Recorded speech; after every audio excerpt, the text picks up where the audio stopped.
Hi, this is a video response to the Cinefiles latest episode. For those who don't know, the Cinefiles is a review show. I think it's a public access show in Manhattan in New York, and it's basically for film fanatics talking about a whole bunch of different films and film franchises and genres and things like that. And I've been a fan of it now for a good few years on YouTube. They put up some of their episodes, and it's as someone who is a big film fan, it is my favourite review show. In fact, it's one of the very few review shows that I can actually watch because it's real film fans talking about the films that they love. Anyway, so I said I was going to start doing video responses. So this is, on this new video log account, is my first video response. And the latest episode they were doing was on scary films for Halloween. Yeah, I really enjoyed the episode. It was a little bit shorter, but I think they said that they had problems editing it down for YouTube. But they covered some really, really great movies. Most notably for me, Prince of Darkness. John Carpenter's my favourite director. If you've looked at any of my other accounts, or you've came here from any of my other accounts, you'll know that because I keep going on about it, and I've done a bunch of videos about John Carpenter. But Prince of Darkness is notoriously underrated, badly underrated actually, and I do put it up there with his best films.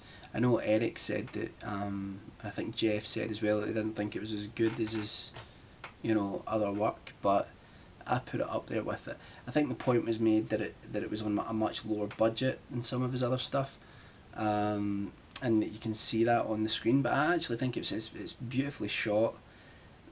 Yeah, I think that it does have a feeling of being constrained somehow, and I think that probably was because of the budget. But for those who haven't seen it, it's about a small university research team that gets sent to or called in by the priesthood to a small chapel. I say small chapel, it's actually quite big. A chapel that's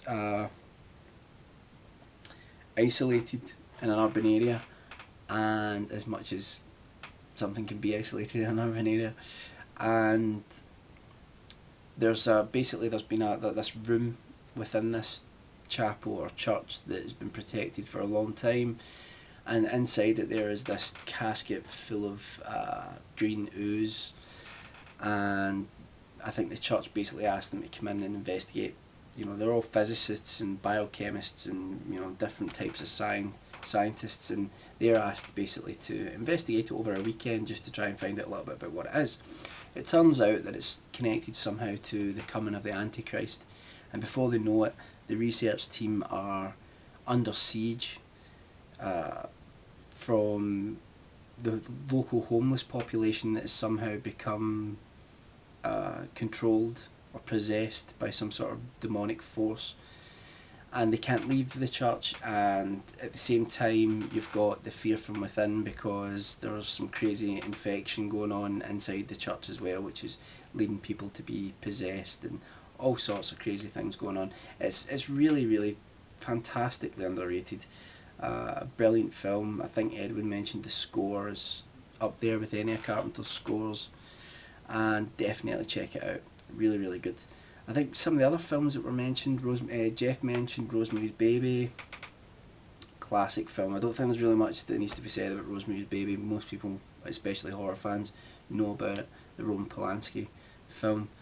And I always remember watching it and finding there's a rape scene in it which is quite harrowing, and it's got one of the most famous endings to any film ever, and it really makes you think about your neighbours in a different light. I don't want to go through each film and then tell you what it's about. Just watch the Cinefiles episode, they'll talk about it a little bit. What else did they talk about? They talked about Rosemary's Baby, Prince of Darkness. What did they talk about?